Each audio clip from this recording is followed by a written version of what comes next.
The mace is by far the strongest melee weapon in Minecraft, and it is recently added to MC tiers. And as someone who's been playing for the past 6 months, I will be showing you every technique, game sense, mods, texture packs, strategies, and much more to help you on your journey to get better at mace. Starting with the first technique called breach swapping. To perform breach swapping, you'll need to swap from your sword or axe to the breach 4 mace right when you hit. How this works is basically because of a bug, the game will combine the damage of the nether sword with the enchantment of the mace, which reduces 60% of the armor protection, making it deal 3.5 hearts per hit instead of the normal 1.5 hearts.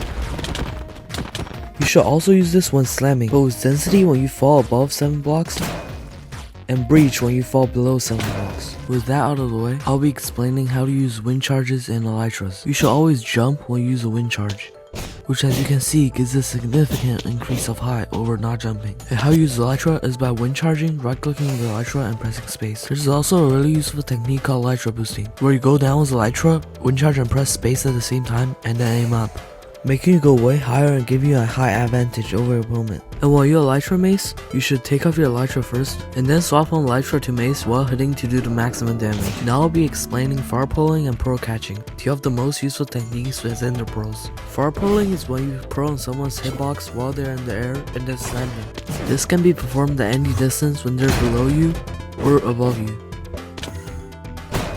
You can also do this when they're on elytra. And how you perform a pro catch is by proing and then throwing the wind charge at the pro. You can also do this diagonally or on elytra. Now for the shield countering methods. The first method is called a stun slam, where you break their shield with the axe first and then hit them.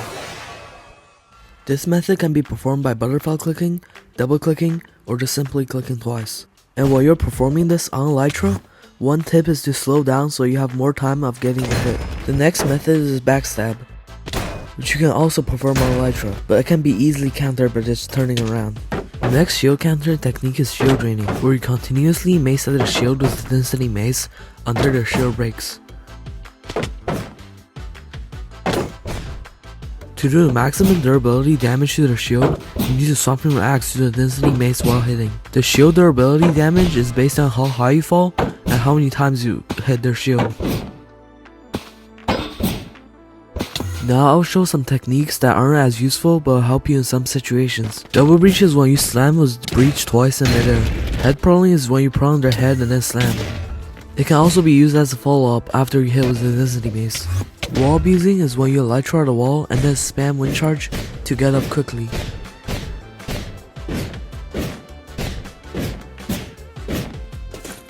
There are also some techniques that almost no one uses, which I'm not going to put in this video, but if you're interested in learning them, I'll have a link in the description for a Discord server with every single one of those techniques. A really useful strategy is called dive bombing, where you use elytra boosting and pro catching to get up and dive at your opponent.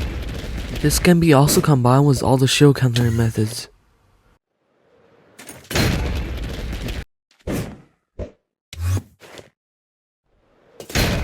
And when they dive bomb at you, you can either strafe, pro out, elytra out, or try to go above them.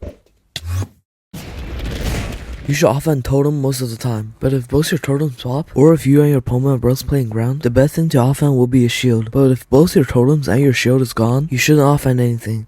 And game sense are usually learned by just playing, but I'll list some that are provided by high tier players. You should never elytra under someone or else it's an easy pop for them. Try to stay out of range and above your opponent. Do not camp shield. Utilize the axe and knockback hits on ground with breach swap. Use pros and pro catches to get out of bad situations. Put the totem in the top middle of your inventory to quick retotem. And be aware. Now I'll be explaining pod draining and wind charge draining, two of the most common types of drain. Pod draining is when they use a set of pot and you don't, to save them for later, giving you a huge advantage when both players run out of resources and have to play ground. Wind charge draining is basically the same with wind charges. Now you shouldn't drain unless you're in high tier fights or practicing for it. There aren't really some mods useful for Mace PvP, but I recommend having Apple Skin, which shows your saturation and help you decide when to gap. I also recommend low shield as a texture pack if you don't want your shield blocking your whole screen. For some ways to practice, I'll link 3 of the best Mace practice maps in the description, and if you're from North America, here are 3 of the best servers that you can play Mace on: mcpvp.club, na.catpvp.xyz, and na.mymintheclub. But if you're not from North America, I'll have a link in the description, link to the official Mace Discord, which have every single testing server. That's it for this video, and good luck on your test.